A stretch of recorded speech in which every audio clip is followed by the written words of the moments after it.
Hi guys, and welcome back to the channel at VAG. You can't see the technique, but never mind the sign. Long time no see with the car on the channel. Again, RS6, unfortunately. So the car is basically an issue at the moment, a bit. Air conditioning is not working. So the Nürburgring have a bit of a sacrifice, and currently I've been to a shop next door who've done the air conditioning regas for me, and we have a problem. So if you have a look at the fault codes, there are no fault codes. Everything seems to be working fine. If you're gonna start the car up,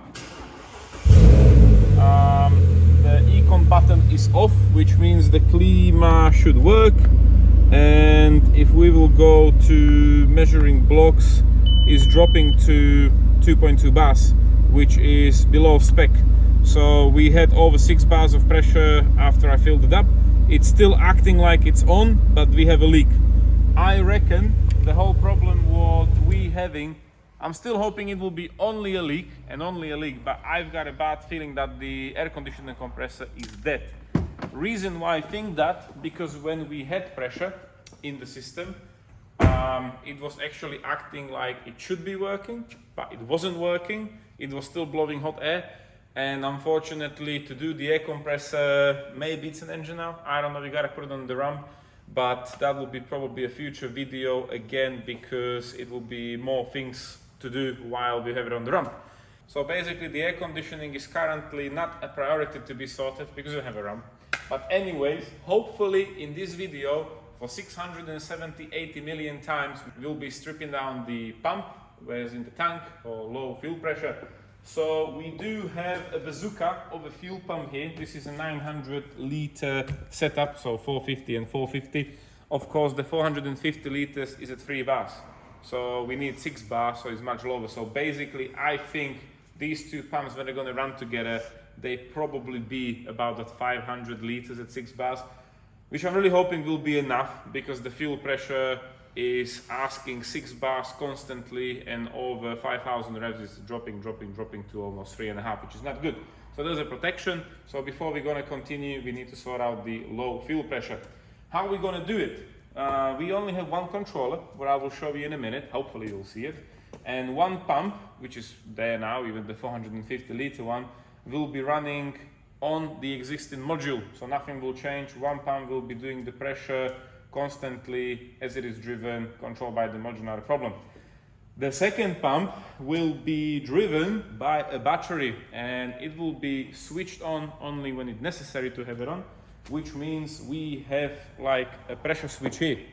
So this switch will be connected on the relay, so it looks like this.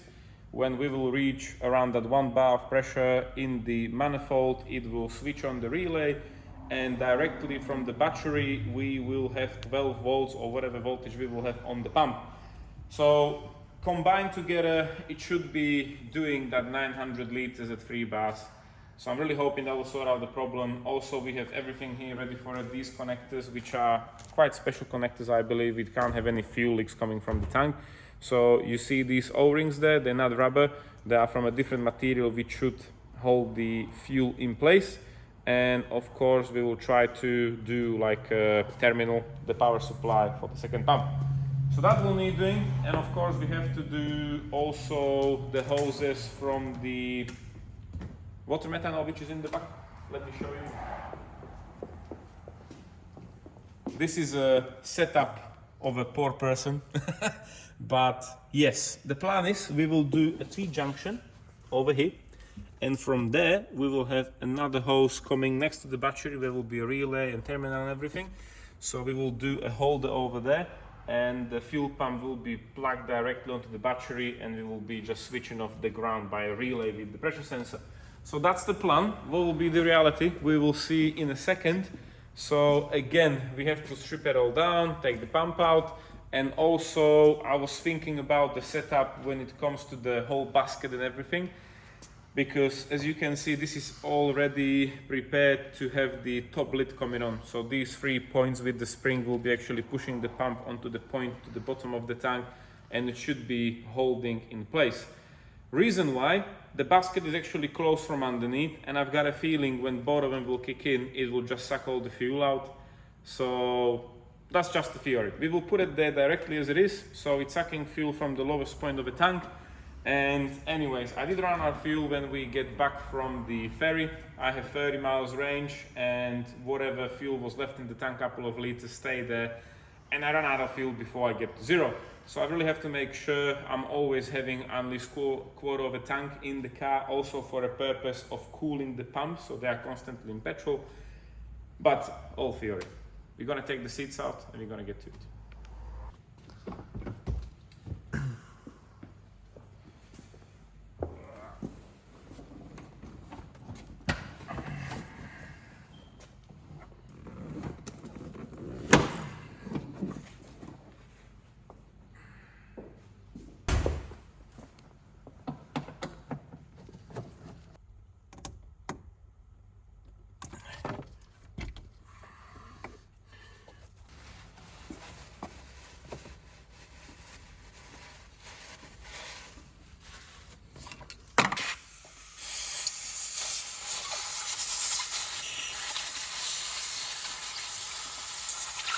So this is how we're gonna empty up the tank as much as we can, so we can take the old pump out.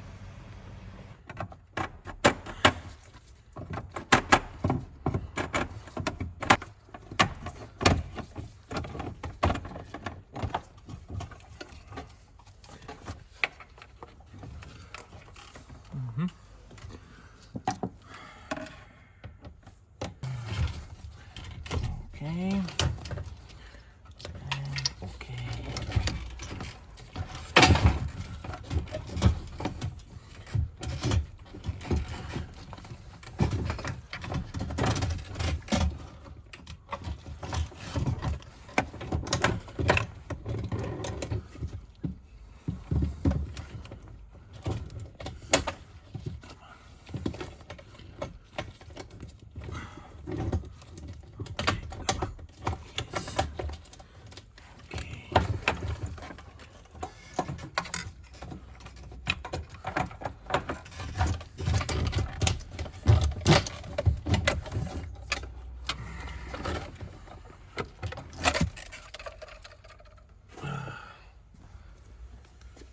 Okay, so this is what we've taken out again, 7 million times.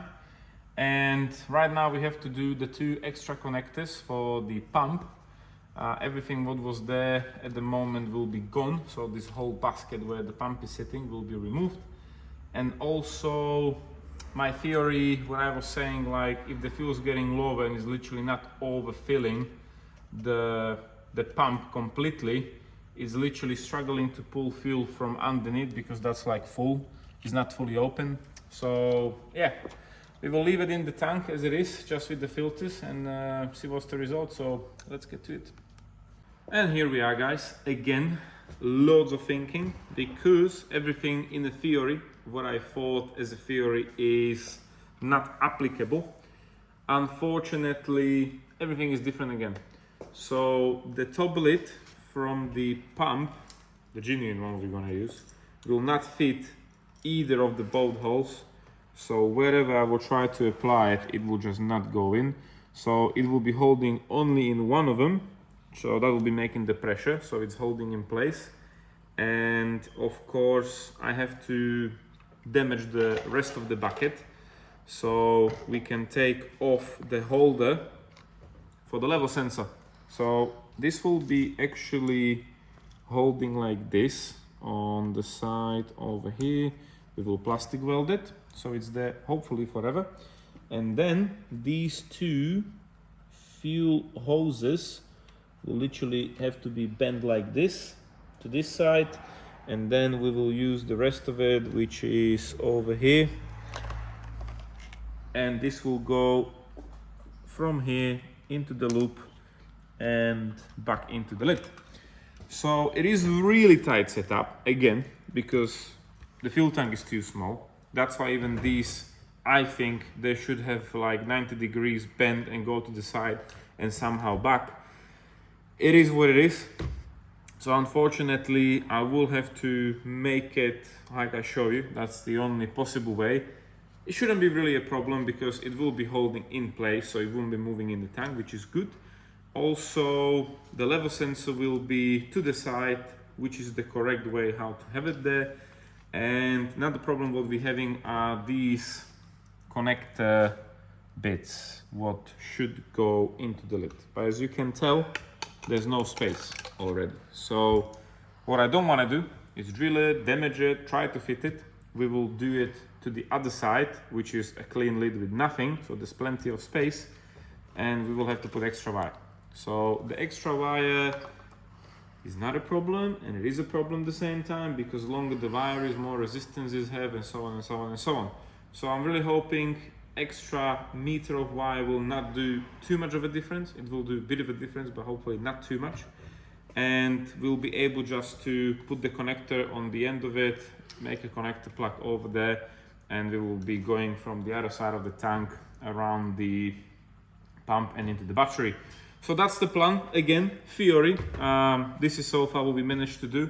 So next up we will put it back together. We have to take the other lid out and we have to make the connectors to it.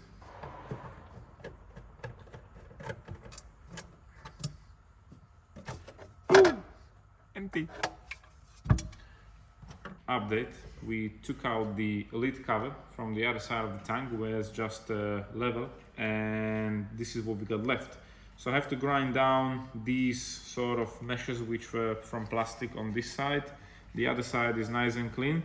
So next up we have to drill the holes, because we have these fuel tank connectors which have O-ring here. I believe there's an O-ring inside as well, and we have another O-ring which will go in there. So if we have these two plastic screwed together, it should be sealing it in between the surfaces. I'm really hoping there will be no leaks. We have to drill a very specific hole into the plastic, and this will be actually our terminal for negative and positive. So yeah, next up, drill the holes. We still have to put the cable in the tank from one side to the other, which will be fun because unfortunately the other side of the tank is full, like really full to the top. So good thing is, because this is on the high side of the tank, it should seal anyways, there will be less pressure, because if we will put even full tank, it will be dropping from that side sooner or quicker than from the lower side, which where's the actual fuel pump. So we're gonna drill the holes now and we'll keep you updated.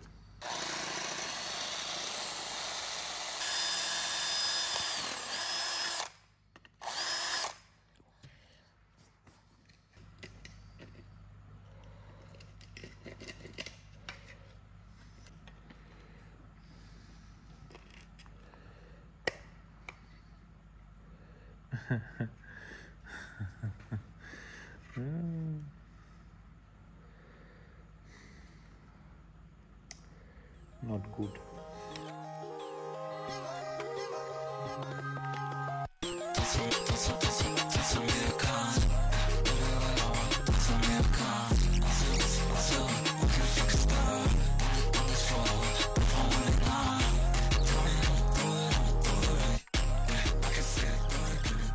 Update our beautiful connectors. So first of all, I drill it with a 3mm so I can get the center of the hole, then 6mm, and then I find out the actual stud needs to be drilled to the diameter, where's the plastic diameter from inside, so I end up with 12mm. And yes, it's there, it's tight, it looks good, but I'm looking at it now and I'm not sure if one of them, it looks a bit too high, if we ain't gonna touch the top cover.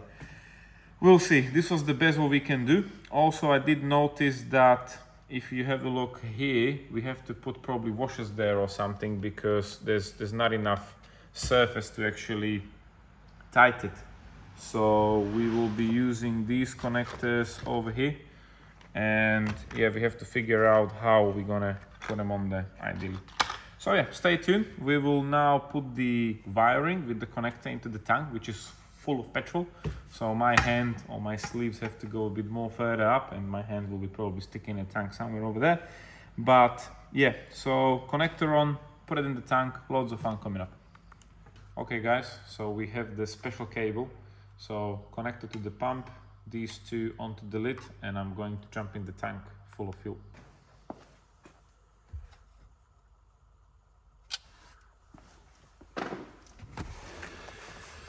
Ooh. Oh. La benzina.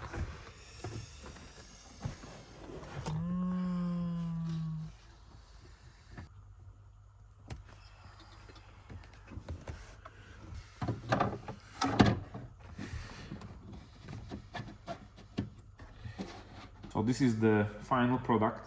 I know it looks not something special, but we managed to do it. The level sensor is tiny bit higher, so if they're gonna be a bit of a petrol still, they will actually show me empty tank. It's better to have empty tank and still have fuel than run out of fuel happen. And also it's plastic welded from the other side. As you can see, the connectors and everything is in place. We also did replace the soldering bit over there for a new connector for the pump. And I think we can go into the tank. So this is the bit which goes onto the other side of the tank, which would be actually taking the fuel from the left to right. And if we will be pressing it down and down and down, and everything will go down and down and down, we will get to this point. So this should be the assemble point. Everything is moving freely, should be good. And I must say, I do really like these flexi plastic pipes for fueling, because they are incredible how they can actually bend. So much better than these Teflon ones. We did try to heat it up a bit, so there's this shape which should be helpful. But yeah, I think we can put it in and we will see the result.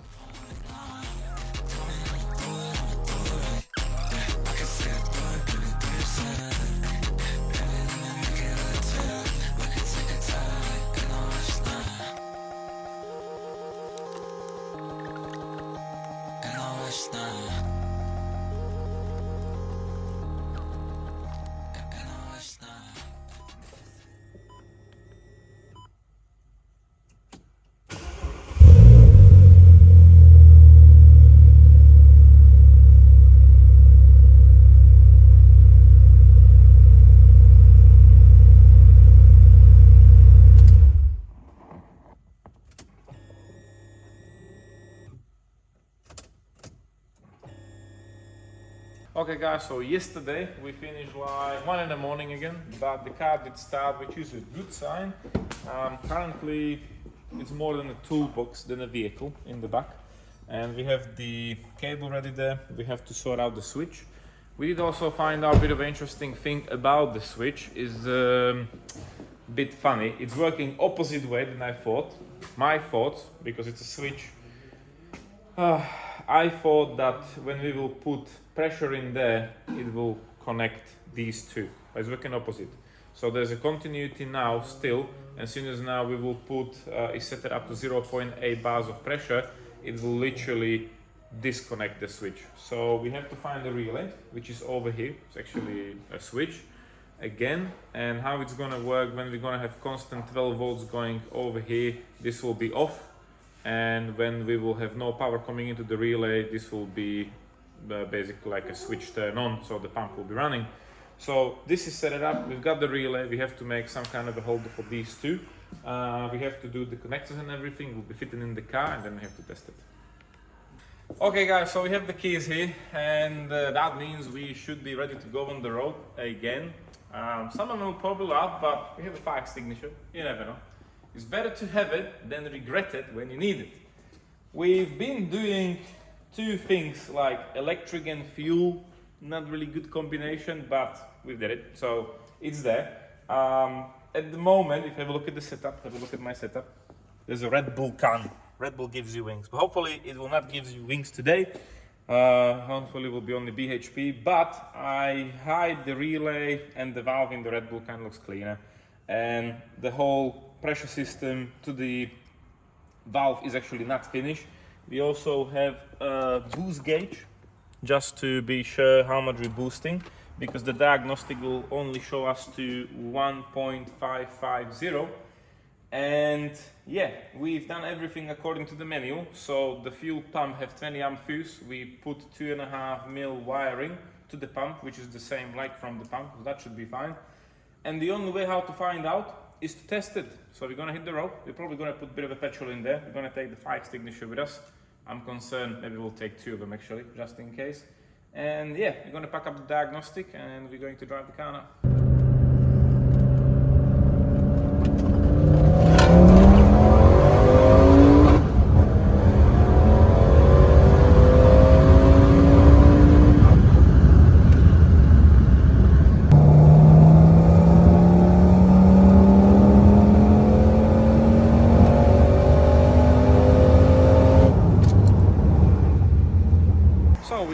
Back from the test drive. We've been on a private road as usual, so it took us a very long time to get there and very long time to get back, and we were doing a 4th gear lock basically. So we are back. This is a couple of days later, and I must say the car is behaving better. However, on the top end it don't feel really boosty. I mean, it's not like that, so we'll check the log what we did.